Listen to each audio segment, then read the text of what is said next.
Hello, it is William and Suzanne calling from Rotterdam Ahoy. We are here for second rehearsals of semi-final 2, and 3 more countries have rehearsed. Suzanne, who gave us an amen? Vincent Bueno. From Austria. Suzanne, who took us on a ride? Rafal, Big Daddy Rafal took us on a ride. From Poland. And who gave us some sweet sugar?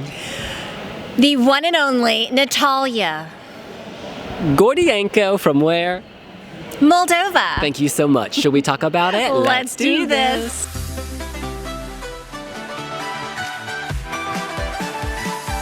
First up was Vincent Bueno from Austria. Now, his stage show was already looking pretty amazing during the first rehearsals. I love how this opens, Suzanne. It is Vincent standing there, and there are lots of lights behind him, golden lights. It's like he's walking out of heaven. My takeaway from rehearsal 2 was that they've worked on their light game. It was already good, but the lights seemed brighter, more precise. They're creating amazing effects that make the stage look enormous. Gold lights to the left, gold lights to the right, gold lights behind him. This is black and gold, which incidentally were the colors of our high school. Go Fayette County Tigers. Yes. Okay. CHS, you are the best. So my only comment outside of how good Vincent sounded, a little quieter today than the other day, but of course he is saving his vocals, is that it is brighter and the lighting effects are just a little bit extra in a good way. Yeah, not much to change because there wasn't that much to fix. Correct. All right, we move on to Poland's Rafal. He had a smooth ride during the first rehearsal, but then a bumpy ride in the final minute. There were a lot of vocal challenges in that final minute. He really struggles to kind of keep the body going and keep the voice, going at the same speed as the body, if you will. Unfortunately, I still think the final minute of this, there are a lot of vocal issues. He's not yet had a clean run through where the voice came together at the end. That said, I think visually it's still very good, and this had more pace today. I don't know what they did. It's hard to kind of... I don't know, but so far today, it's my biggest grower. Poland just grew on me today. It made me a little happier. It made me want to sing along. It made me want to dance a little bit, and so there's something definitely different in a positive way.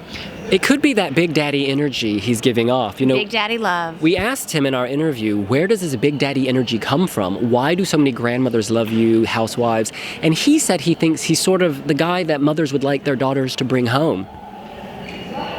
And you have no response. Well, no, we all know that our mother doesn't really accept anyone, and I'm just trying to picture Rafal walking into Tweet's living room. Well, yes, well, you know what Tweet...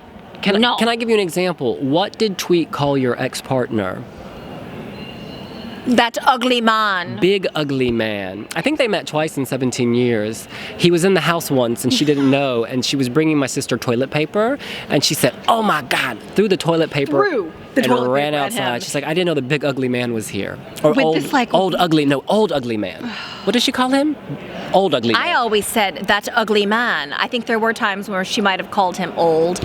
He was 20 years older than you. Said he belongs 19 years older. One of our cousins said he belongs in a museum because he's a relic.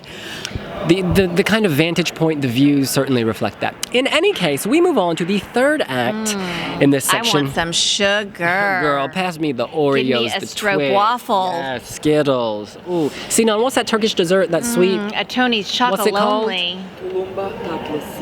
Tulumba tatlası, for all of our Turkish readers and followers, absolutely delicious.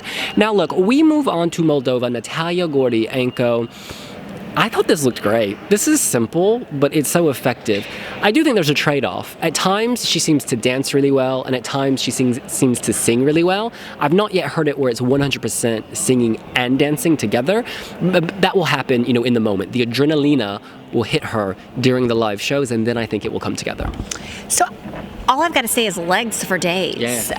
Natalia has the most beautiful legs, and I was really watching her legs. I wasn't listening to the song. I wasn't watching her dance. I was focused in on those long, curvy legs. I noticed a lot of nipple here from the male backing dancers. I didn't notice it before, but they are, of course, wearing suits with no shirts underneath, and I just constantly was getting flash of nipple. I did not notice this in the first rehearsals, but as this song opens up, speaking of the backing dancers, it's as though they form a chair that Yeah. Natalia is sitting in. And when she stands up, then you realize it's her backing dancers. I thought it was a great opening. But girl, not a chair, a throne, because she's what? A queen. Absolutely. And queens have to sit on their thrones, even if they're made of humans. Look at Cersei Lannister, okay? She was sitting on all kinds of people because she did so much that was so wrong. But in any case, I think Moldova, I was talking to some journalists from the region, and they were telling me that this song is a huge hit in Bulgaria. They play it in Greece. They play it in Russia. She's in the top 20 of one of the Russian charts.